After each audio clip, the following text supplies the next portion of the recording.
Hello दोस्तों, कैसे हो? आपका स्वागत है तिरपान स्टडी सेंटर में। आज जो हम करने जा रहे हैं सोशोलॉजी का टॉपिक। आज जो सोशोलॉजी के टॉपिक करेंगे वो कई मायने में बहुत इंपॉर्टेंट है। तो चलिए देखते हैं हमारा आज टॉपिक क्या है।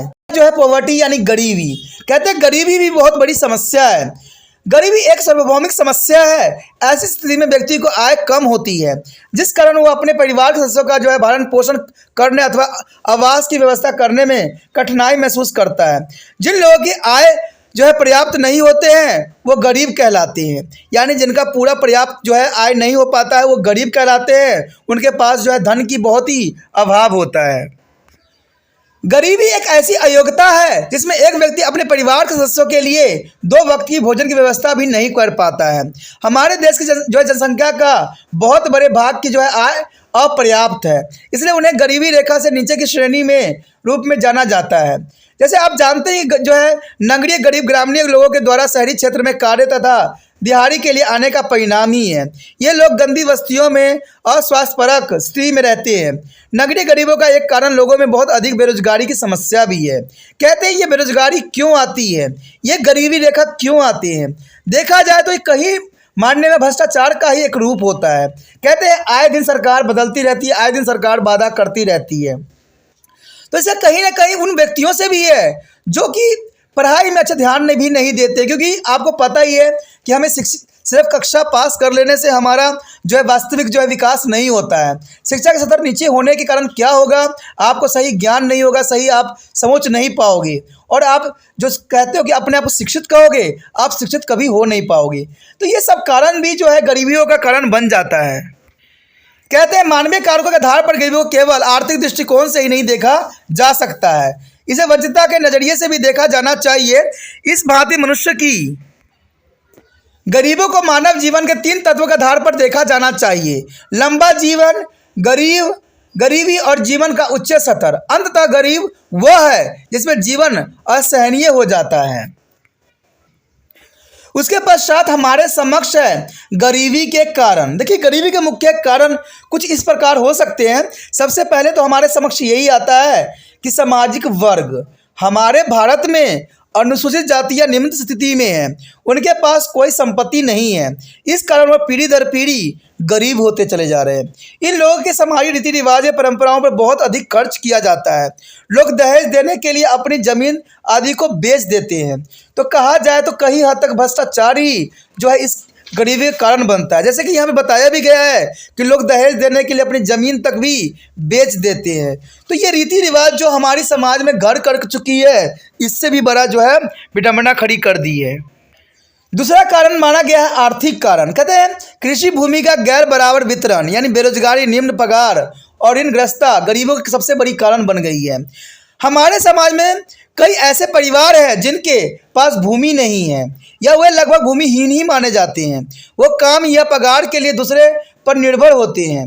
वो वर्ष भर खाली हाथ रहते हैं। उनमें गरीबी ऐसे है कि वह कभी भी छोटी पगार के लिए खींचातानी नहीं कर सकते हैं। उन्हें ब्याज पर उन्हें कर्ज लेना पड़ता है। यदि वह ऋण चुकाने की स्थिति में नहीं होते हैं तो उन्हें बंधुआ मजदूर की तरह काम करवाना पड़ता है और काम करवाया जाता है। ऐसी स्थिति में उनकी दिन दहाड़ी नामात्र की होती है। तो आप समझ सकते हो कि बहुत बड़ी विडंबना है। हमारे देश में गरीबी कहते हैं बहुत ही बढ़ चुकी है, और इसका कहीं ना कहीं कारण जो है शिक्षा का स्तर ही माना जाएगा। क्योंकि कोई भी व्यक्ति आपको अगर बेवकूफ़ बना रहा है तो अधिक ब्याज ले रहा है, तो इसका मतलब है कि आप शिक्षित नहीं हो, आपको ब्याज के विषय में कोई भी इन्फॉर्मेशन आपको प्राप्त नहीं है। उसके पश्चात हमारे समक्ष आता है राजनीतिक कारण। कहते हैं सरकार ने गरीबी दूर करने के लिए अनुसूचित नीतियों का भी अपनाया है। सरकार की तरफ से हर एक कदम उठाई गई है। कहते हैं रूल रेगुलेशन में आपको कमी नहीं दिखेगी। सरकार ने इतने रूल रेगुलेशन बनाए हैं कि आप रूल रेगुलेशन को देख के ही आपकी जो है होश खड़ा हो सकती है। कहते हैं इतने रेगुलेशन होने के बावजूद भी हमारे देश में हर तरह के कार्य हो रही है। अब हमने विदेशों के लिए अपना बाजार खोल दिया है। अब हमें उत्पादन की विदेशी उत्पादन के साथ भी जोड़ना पड़ता है। कृषकों और जंगल निवासियों के लिए हमारे यहाँ पर्याप्त बाजार नहीं है, और नई कृषि उत्पादन के लिए पढ़े लिखे लोगों के लिए हमारे यहाँ धंधे की कमी है। यहाँ स्थिति यह है कि नौजवानों को शहर में काम करने के लिए स्थानांतरण करना पड़ता है। यह स्थानांतरण वर्ष प्रति वर्ष बढ़ रहा है। इसके परिणाम स्वरूप कस्बों और शहरों में गंदी बस्तियां बढ़ती ही चली जा रही है। इन बस्तियों में लोगों का स्वास्थ्य बिगड़ रहा है, जिसका परिणाम स्वरूप गरीबी है। उसके पश्चात हमारे समक्ष है धार्मिक कारण। कहते हैं हमारे देश में धार्मिक जो है विश्वास और व्यवहार गरीबों में वृद्धि करते हैं। कर्म कांड और धार्मिक रीति रिवाजों को करने से लोग अपना जो है अपना रहे हैं और खर्च दिन दहाड़े कर रहे हैं, यानी इनका खर्च जो है बेफिजूल होती है। इन कामों के लिए वह साहूकारों से कर्ज ले लेते हैं।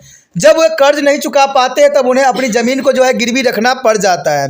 कभी कभी जेवर जैसी अन्य संपत्ति भी बेचना पड़ जाता है। वे लोग जिनके पास गिरवी रखने के लिए कोई वस्तु नहीं होती है तब वो बंधुआ मजदूर बन के रह जाते हैं। यह सब उनके कारण ही पड़ता है कि किसी भी तरह उन्हें सामाजिक और धार्मिक रीति रिवाज निभाने ही पड़ते हैं। उसके पश्चात हमारे समक्ष आता है प्राकृतिक कारण। कहते हैं हमारे देश में गरीबों के कुछ प्राकृतिक कारण भी है। तूफान, सूखा, भूकंप आदि ऐसी आपदाएं हैं जो लोगों की गरीबी बनाते रखती है। कभी कभी जो है प्राकृतिक कारणों से भी लोगों की आय बहुत थोड़ी हो जाती है। ये प्राकृतिक कारण ऐसे होते हैं जो लोगों को जो है बेतहाश कर देते हैं कि वो न तो भोजन का जुगाड़ कर पाते हैं और न ही कपड़े पहन सकते हैं। आपने कोरोना वायरस में देखा ही होगा कि बहुत से लोगों की जो है हालत बेहद से बेहतर बन गई थी, जहां पर वो अपना जीवन को जो है सुचारू रूप से चलाने के लिए भी सक्षम नहीं थे। और कहते हैं न जाने कितने किलोमीटर जो है वो पैदल भी चल के अपने गांव तक पहुंचे और उनका ये विश्वास था कि गांव में अगर पहुंच गए तो हम शायद जीवित भी रह जाए। अब कहते हैं इतना बड़ा शहर भी उनके लिए कुछ नहीं कर पाया था। उसके पश्चात हमारे समक्ष आता है भौतिक कारण। कहते हैं देश में गरीबी का कारण भौतिक भी हो सकती है।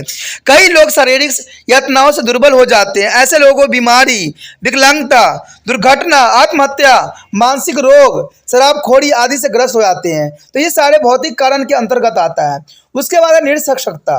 कहते हैं जो है अनपढ़ता सबसे बड़ी कारण बनती है। हमारे यहाँ निरक्षरता भी गरीबी की उत्तरदायित्व है। निरक्षरता के कारण लोग गरीब के चक्कर में आ जाते हैं और इसी कारण ही लोग पूजा पाठ, कर्म कांड, डॉक्टर आदि के चक्कर में आकर गरीब होते चले जाते हैं। कहते हैं पूजा पाठ, कर्म कांड और डॉक्टर के चक्कर में आज न जाने कितने अमीर व्यक्ति गरीबी के रेखा से नीचे चले गए हैं। उसके पश्चात जनसंख्या विस्फोट।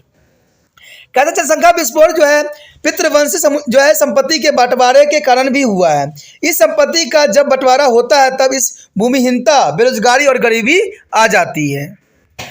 तो इसी के साथ हमारा ये जो चैप्टर था खत्म हो जाता है। ये चैप्टर अत्यंत महत्वपूर्ण थी, जिसमें हम हर समस्या के विषय में जो है विस्तार पूर्वक जाना। देखिए कहीं मानने में अगर हमने पूरा पढ़ा है और उसमें हमने जाना है कि सबसे बड़ा जो है यहाँ पर समस्या खड़ी हुई है वो अनपढ़ता ही है। सरकार ने बेशक बहुत रूल रेगुलेशन बनाए हैं, लेकिन वो सारे के सारे धरा के धरा रह गया है।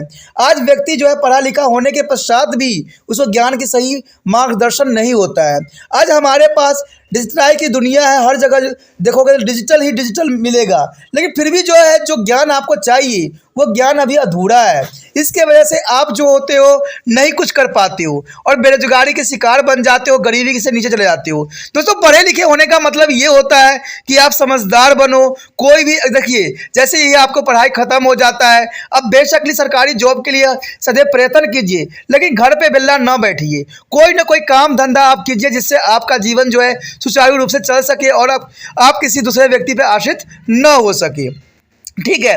देखिए दोस्तों अगर ये वीडियो आपको अच्छा लगा है तो लाइक शेयर सब्सक्राइब जरूर कीजिए। साथ में सब्सक्राइब करना आपके हित में रहेगा, तभी आपको नोटिफिकेशन जो है मेरी वीडियो को मिलता रहेगा। दोस्तों दूसरा कर्तव्य आपका ये भी है कि जितना हो सके इसको व्हाट्सएप स्टेटस पे जो है आपने लगाना है, जिससे ये वीडियो जो है दूसरे बच्चों को भी प्राप्त हो जाए और दूसरे बच्चे भी इन सारी समस्याओं से अवगत हो जाए। तो सोचना नहीं है, विचार नहीं करना है, आपने जितना होना है कोशिश करना है इसको व्हाट्सएप स्टेटस पे लगाना है। और व्हाट्सएप स्टेटस पे लगाने के लिए क्या करना है, यूट्यूब से जो है लिंक को कॉपी करना है और व्हाट्सएप स्टेटस पे लगा देना है।